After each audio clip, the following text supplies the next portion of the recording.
Hello दोस्तों, आज की क्लास में हम लोग पढ़ने वाले हैं कैपिटलाइजेशन मेथड से हम गुडविल कैसे कैलकुलेट करते हैं। तो कैपिटलाइजेशन मेथड के अंदर भी दो अलग अलग मेथड हैं। एक है कैपिटलाइजेशन ऑफ एवरेज प्रॉफिट और दूसरा है कैपिटलाइजेशन ऑफ सुपर प्रॉफिट। तो सबसे पहले चलिए हम बात करते हैं कैपिटलाइजेशन ऑफ एवरेज प्रॉफिट। इस मेथड के थ्रू गुडविल कैसे कैलकुलेट की जाती है। तो सबसे पहला स्टेप जो ये है, इस मेथड के अंदर हम बात कर रहे हैं capitalization of average profit. Step number 1, आपको कैलकुलेट करना है आपका एवरेज प्रॉफिट।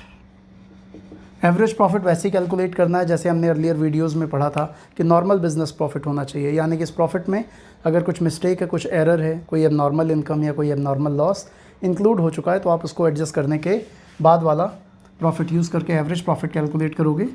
स्टेप नंबर 2 पे हम कैलकुलेट करेंगे capitalised value of the business. Capitalised value of the business. Capitalised value of the business. Capitalised value of business calculate करने के लिए हमें वही एवरेज प्रॉफिट यूज़ करना है जो आपने स्टेप नंबर 1 में निकाला है। इसमें मल्टीप्लाई करना है 100 और इसे डिवाइड करना है नॉर्मल रेट से। Capitalised value of the business, ये आपको यहाँ पे कैलकुलेट कर लेना है। Sir capitalised value of business होता क्या है? तो यहीं पे एक छोटा सा मान लो एग्जांपल ले लेते हैं कि मान लीजिए कोई एक फर्म है जिसका एवरेज प्रॉफिट है 10,000 और नॉर्मल रेट ऑफ रिटर्न जो इंडस्ट्री का है वो है 10%। तो यहाँ पे अगर आप देखो तो ये कैपिटल आ गई 1 लाख। जो कैपिटलाइज्ड वैल्यू है ऑफ बिज़नेस की वो कितनी आ गई? 1 लाख। इसका मतलब ये होता है कि अगर हम 10,000 ईयरली कमा रहे हैं ऑन एन एवरेज और नॉर्मल रेट ऑफ रिटर्न जो इंडस्ट्री का है, जो नॉर्मली हमारी इंडस्ट्री में सब कमा रहे हैं, वो 10% से कमा रहे हैं। तो 10% से वो कमा रहे हैं और हम कमा रहे हैं 10,000। येस और नो? तो हमारा जो प्रॉफिट है 10,000 का, इंडस्ट्री के 10% के हिसाब से टोटल कैपिटल कितनी बन जाती है? 1 लाख। यानी कि अगर हमारी कैपिटल 1 लाख होती तो इंडस्ट्री का 10% अगर हम देखते तो हमारा जो प्रॉफिट है वो 10,000 आता। तो यहाँ पे हमारा ये एवरेज प्रॉफिट है जो कि खुद 10,000 है। तो इसके साथ हम नॉर्मल रेट ऑफ रिटर्न को डिवाइड करते हैं तो हमें पता लग जाता है कि हमारी कैपिटलाइज्ड वैल्यू कितनी है। तो कैपिटलाइज्ड वैल्यू आने के बाद स्टेप नंबर थर्ड पे जब आप आते हो तो यहाँ पर आपको अपने नेट एसेट कैलकुलेट करने हैं। नेट एसेट वैसे ही कैलकुलेट करने हैं जैसे आपको लास्ट सुपर प्रॉफिट मेथड वाली वीडियो जो इससे पहले थी उसमें आपको बताया गया था। तो इसमें हमें बेसिकली करना क्या है, हमें अपने टोटल सारे एसेट्स ले लेने हैं और माइनस करने हैं हमें यहाँ पे आउटसाइड लायबिलिटी। और सारे एसेट को लेते हुए ध्यान रखना है बच्चों, ये बात हम पहले भी पढ़ चुके हैं कि हमें टोटल एसेट के अंदर कुछ चीज़ें इंक्लूड नहीं करनी हैं। हमें इसके अंदर क्या क्या इंक्लूड नहीं करना? हमें इसके अंदर इंक्लूड नहीं करना, डू नॉट इंक्लूड। क्या क्या इंक्लूड नहीं करना? हमें अगर कोई गुडविल दी गई है वो इंक्लूड नहीं करनी। कोई नॉन ट्रेड इन्वेस्टमेंट अगर गिवन है तो नॉन ट्रेड इन्वेस्टमेंट को भी टोटल एसेट्स में इंक्लूड नहीं करेंगे। और कोई अगर बच्चों फिक्टिशियस एसेट गिवन है तो वो भी हम कैलकुलेट नहीं करेंगे। तो इस तरीके से हमारे नेट एसेट आ जाएंगे स्टेप नंबर 3 के बाद। स्टेप नंबर 4 में हमारी फाइनली गुडविल आ जाएगी। स्टेप नंबर 4 गुडविल आती है। इस मेथड के अंदर, कैपिटलाइजेशन मेथड के अंदर number of year purchase given नहीं होते हैं क्योंकि उसकी ज़रूरत ही नहीं पड़ती है। तो जो हमने बच्चों स्टेप नंबर 2 में निकाला है कैपिटलाइज्ड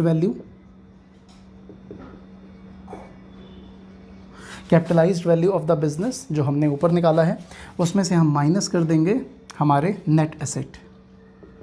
और नेट एसेट को माइनस करने के बाद जो होगा वो हमारी गुडविल यहाँ पे निकल के आ जाएगी। तो आप देख सकते हैं हमें क्या करना है, हमें कैपिटलाइज्ड वैल्यू में से माइनस कर देने हमारे नेट एसेट। तो ये हमारी यहाँ पे गुडविल आ जाएगी। तो सबसे पहले बच्चों आओ इसके ऊपर एक क्वेश्चन करते हैं, फिर उसके बाद समझेंगे कैपिटलाइजेशन ऑफ सुपर प्रॉफिट क्या होता है। तो चलिए आते हैं क्वेश्चन के ऊपर।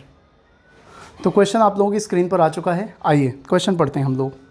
अ firm earn 60,000 as a profit. 60,000 का प्रॉफिट क्वेश्चन ने आपको गिवन किया है। The normal rate of return is 10%। Asset of the firm valued rupees 7,20,000 excluding goodwill. जो कंपनी के एसेट्स हैं वो 7,20,000 के हैं और लायबिलिटी है 2,40,000। Find the value of goodwill by capitalization of average profit method. तो हमें एवरेज प्रॉफिट मेथड से गुडविल कैलकुलेट करनी है। तो आप फटाफट से हम सॉल्व करते हैं। क्वेश्चन आपको दिखाई दे रहा है। तो स्टेप नंबर 1 सबसे पहले हमें लिखना है एवरेज प्रॉफिट। क्वेश्चन में भी जब कोई सिंगल प्रॉफिट दिया होता है तो वही एवरेज प्रॉफिट होता है, क्योंकि अगर प्रॉफिट एक है तो वो खुद ही एवरेज है। नॉर्मल रेट ऑफ रिटर्न 10% है। तो अगला काम हमारा होगा, हम यहाँ पे निकालेंगे capitalised value of business. Capitalised value of business का हमने फॉर्मूला लिखा था, that is average profit into 100 divided by normal rate of return. तो यहाँ पर एवरेज प्रॉफिट हमारे पास है 60,000 multiplied by 100 divided by rate of return दिया है, तो ये आपका हो जाता है 6 लाख। तो दिस इज़ कैपिटलाइज्ड वैल्यू। अगला काम हमें यहाँ पे नेट एसेट अपने फाइंड आउट करने हैं। नेट एसेट के लिए जो हमारे पास डेटा है, क्वेश्चन ने हमें टोटल एसेट दे रखे हैं और क्वेश्चन ने खुद बता रखा है, आप क्वेश्चन में देख रहे हो एक्सक्लूडिंग गुडविल, यानी कि इसके अंदर गुडविल नहीं है। माइनस करोगे आप आउटसाइड लायबिलिटी। आउटसाइड लायबिलिटी, बच्चों ध्यान से देखें, जैसे क्वेश्चन ने आपको लायबिलिटी बोल रखी है, तो अगर सिर्फ लायबिलिटी वर्ड गिवन है तो उसका मतलब वो आउटसाइड लायबिलिटी ही है। तो यहाँ पे आपको ये चीज़ अज्यूम करनी है।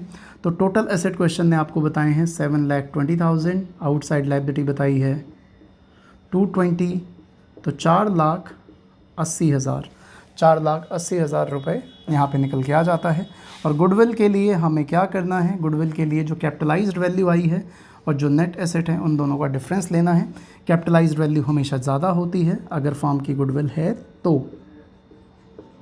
Capitalised value of business minus net assets. तो कैपिटलाइज्ड वैल्यू है बच्चों 6, नेट एसेट आई हैं 4,80,000, तो इन दोनों का डिफरेंस 1,20,000 ये फॉर्म की गुडविल आ गई। This is capitalization of profit, capitalization of average profit. ठीक है, तो चलिए आगे चलते हैं और समझते हैं कि गुडविल हम कैसे कैलकुलेट करते हैं, कैपिटलाइजेशन बाय सुपर प्रॉफिट। तो आइए, तो मित्रों कैपिटलाइजेशन ऑफ सुपर प्रॉफिट में हम लोग पहुंच चुके हैं। इसके ऊपर हम एक क्वेश्चन कर चुके हैं। अब हम बात करेंगे capitalization of super profit method हम कैसे यूज़ करते हैं गुडविल को कैलकुलेट करने के लिए। तो बहुत आसान है। बेसिकली जैसे आप सुपर प्रॉफिट निकालते थे, बस सुपर प्रॉफिट ही आपको निकालना है और उसके बाद सुपर प्रॉफिट को कैपिटलाइज कर देना है नॉर्मल रेट ऑफ रिटर्न को यूज़ करते हुए। तो अगर एक बार हम दोबारा देख लें कि हम सुपर प्रॉफिट तक कैसे जाते थे, तो स्टेप नंबर 1 सबसे पहले हम निकालते थे एवरेज प्रॉफिट क्या है, स्टेप नंबर 2 फिर हम निकालते थे फॉर्म का नॉर्मल प्रॉफिट क्या है, और नॉर्मल प्रॉफिट को निकालने के लिए आप यूज़ करते हो कैपिटल एम्प्लॉयड, जिसका दूसरा नाम नेट एसेट भी होता है, into rate of normal return. आप ये लेते हो 100 से डिवाइड करते हो। बच्चों स्टेप नंबर 3 पर हमें मिल जाता है सुपर प्रॉफिट, और सुपर प्रॉफिट होता है डिफरेंस जो हम कमा रहे हैं एवरेज प्रॉफिट माइनस जो सब कमा रहे हैं सेम क्लास ऑफ बिजनेस में नॉर्मल प्रॉफिट। तो जो हम ज़्यादा एक्स्ट्रा कमा रहे हैं वही हमारा हो जाएगा सुपर प्रॉफिट। यस और नो? बस सर यहाँ तक तो सुपर प्रॉफिट मेथड ही चल रहा है।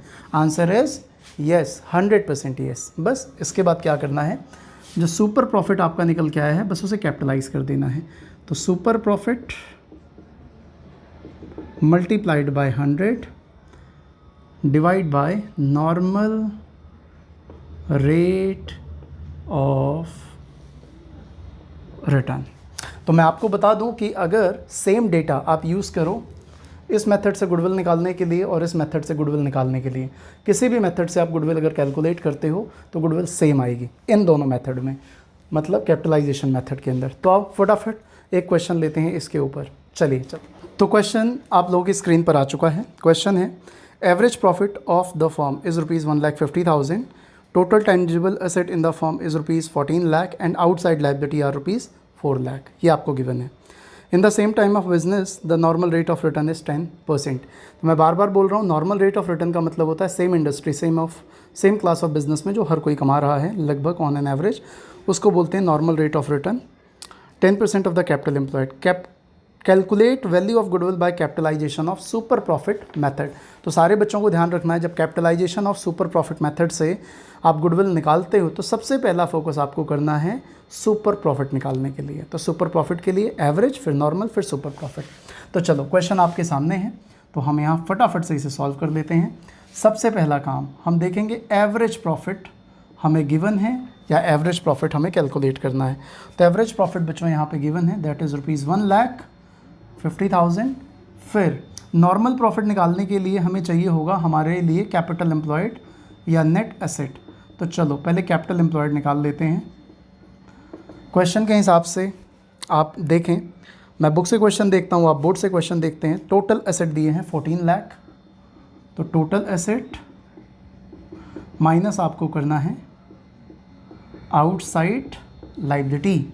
तो टोटल एसेट दिए हैं इन्होंने 14 और आउटसाइड लायबिलिटी जो गिवन है वो है 4 लाख। तो बच्चों क्या मैं बोल सकता हूँ 10 लाख आ जाएगा? यस सर, बिल्कुल आप बोल सकते हो। तो ये हमारा एवरेज प्रॉफिट तो आ चुका था। अब हम निकालेंगे नॉर्मल प्रॉफिट। नॉर्मल प्रॉफिट निकालने के लिए जो कैपिटल एम्प्लॉयड है वो आपको लेना है, फिर उसमें आपको मल्टीप्लाई कर देना है 100 डिवाइडेड बाय 10% डिवाइडेड बाय, क्या बोल रहा हूँ मैं, normal rate of return. Sir tough question है ये जी। कैपिटल एम्प्लॉयड 10 लाख और normal rate of return question ने जो आपको दिया है वो है 10%। तो ये हो गया आपका 1 लाख। तो ये नॉर्मल प्रॉफिट हमारे पास आ गया। बस अब इसके बाद एवरेज है, नॉर्मल है, तो इसके बाद हम निकालेंगे सुपर प्रॉफिट। सुपर प्रॉफिट कैसे आता है ये? Average profit minus normal profit. Average 1,50,000, normal 1 lakh. अरे सर मज़ा आ रहा है, बढ़िया समझ में आ रही चीज़ें। सुपर प्रॉफिट आ गया बच्चों 50,000, बस इसे कैपिटलाइज कर दो और आपकी गुडविल आ जाएगी। तो क्या करना है, जो भी सुपर प्रॉफिट आपके पास आया था उसे कैपिटलाइज करना है into 100 divided by rate of normal return. Rate of normal return, बस कहानी ख़त्म। ये है आपका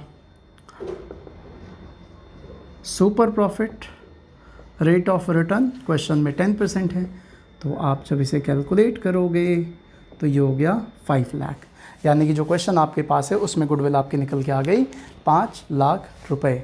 तो बच्चों इस वीडियो में मित्रों हम लोगों ने पढ़ा कैपिटलाइजेशन मेथड के थ्रू गुडविल कैसे कैलकुलेट की जा सकती है। तो हमारी सारी वीडियोस से गुडविल का चैप्टर आपका कवर हो चुका है। बैक टू बैक 4 वीडियोस आपके पास आई हैं, 5 वीडियोस आपके पास आई हैं। तो अगर चीज़ें आपको समझ में आ रही हैं, आप यहाँ से कुछ सीख रहे हैं, तो आगे शेयर करें। चैनल पे पहली बार आए हो सब्सक्राइब करके जाना, और वीडियो दोस्त अगर अच्छा लगता है ना तो लाइक ज़रूर करा करो। अगर कुछ सीखते हो तो हमें भी तो पता लगे हमारी मेहनत कितने लोगों को पसंद आ रही है। ठीक है, thank you so much for watching.